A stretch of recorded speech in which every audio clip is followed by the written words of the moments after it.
There are many nuances that the experienced salesperson employs to give himself the best chance to make the sale. They are the do's and don'ts of making a successful presentation. Here we are again, Project Eli, where we educate, lead, and inspire. I'm Eli's dad, and today, both Eli and you can learn some tricks of the trade from my 40 years of experience. Eli, we're talking about the little things that add up to make your presentation more powerful. First up is the technique that you use when you're speaking. We've already in our previous session described that sales is a step-by-step accumulation of yeses that you receive from your prospect. You speak in short, choppy sentences and receive agreements by asking a question where the answer is yes, right? Okay, so how do you make yourself as listenable, if there is such a word, as possible? First, you don't want to speak in long drawn-out sentences because when you do it, it becomes very difficult for your client to pinpoint exactly what point you're trying to make. See what I mean? It makes the client actually work to listen. How do you make it easier? You continually change your cadence. Sometimes you'll find yourself speaking at a rapid rate. This tells the prospect that it is a general or a preliminary point that you're making. He doesn't have to listen hard to get the point. And at other times, you slow it down. That's how you make a point. You use what I like to refer to as a dramatic pause. That is an effective attention getter. When you're practicing and polishing your presentation,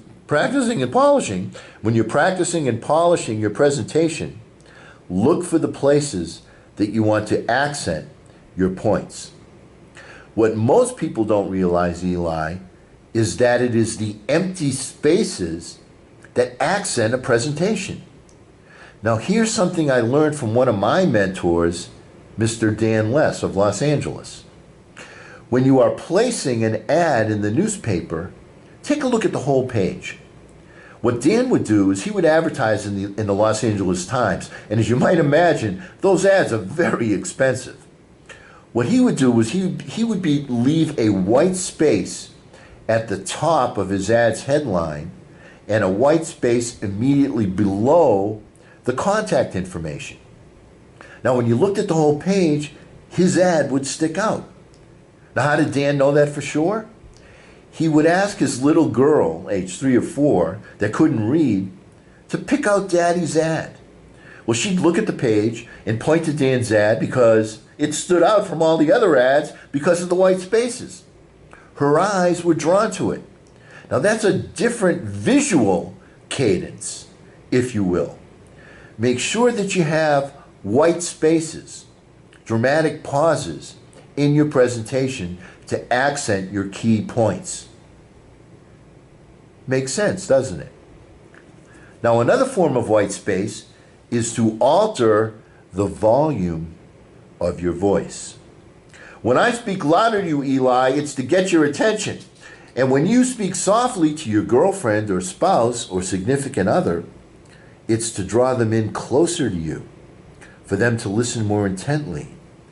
It's speaking to them from the heart and not from the keister. When you get into someone's heart, their head will follow. So change your cadence and your volume. It will make you more engaging as a presenter. But wait, there's more. It also helps when you accent key words. You know what the key words are. What also makes you easier to listen to is when you accent pronouns. If I want to get you to listen to me more easily, accenting pronouns will help you. Also, it's a good idea to accent numbers, especially when you're using them to illustrate a key point. Now, you know, Eli, when a spaceship is orbiting the Earth, it travels at a speed of 17,500 miles per hour. That's about 5 miles a second. Or, when a spaceship is orbiting the Earth, it is traveling at 17,500 miles per hour. Now that's 5 miles a second. You can hear the difference, can't you? Another effective tactic to create a more effective presentation is to accent words that are a form of the verb to be. Some uses include the words am, are, is, were, been, being, and I'm sure that there are others. So be cognizant of to be words and accent them to make your presentation easier to listen to and less work for your prospect. You see, Eli, it is the differences in speech that accent the presentation and make it easy to listen to. That's why it's best to speak in short, choppy sentences. It creates distinction in speech. It makes it easier to listen. Now, once again, I urge you to think about a child. Now, this time, the child has just had some terrible, in their minds, circumstance happen to them. How do they communicate? They're all upset and they want you to listen, but it's very difficult because they're blurting out all their feelings and giving you details about the incident too fast and all at once. So what do you say to them? Slow down, slow down. Or to put it another way, if you want to sell me your story, my young son, slow down to the speed of understanding. Allow me to comprehend your points so that Daddy can help and comfort you. Once again, Eli, this is stuff that you already know, but we're not applying to the task at hand. Now, in the present sales scenario, you are the troubled little boy filled with information and points that you want to make. And you're filled with emotion. Slow down, make your points, and transfer your emotion so that I can feel what you feel. Daddy wants to understand and help you. And if you've properly established rapport and uncovered their interest in the warm-up, your prospect does too. All right. If I could show you more little nuances, would you be interested in that? Well, I just showed you one.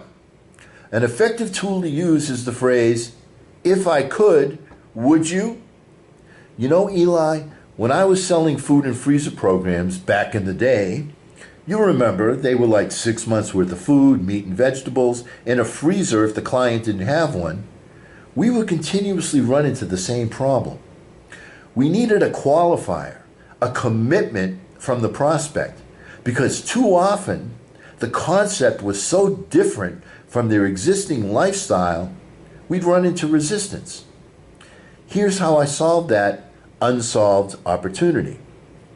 I would say to them, just before the presentation was to begin, Mr. and Mrs. Jones, if I could show you how you could be eating better quality food than you're currently eating at half the price, and it was even guaranteed if you didn't like it, we'd replace it, and it was much more convenient for you than constantly running to the supermarket, would you place an order with me tonight?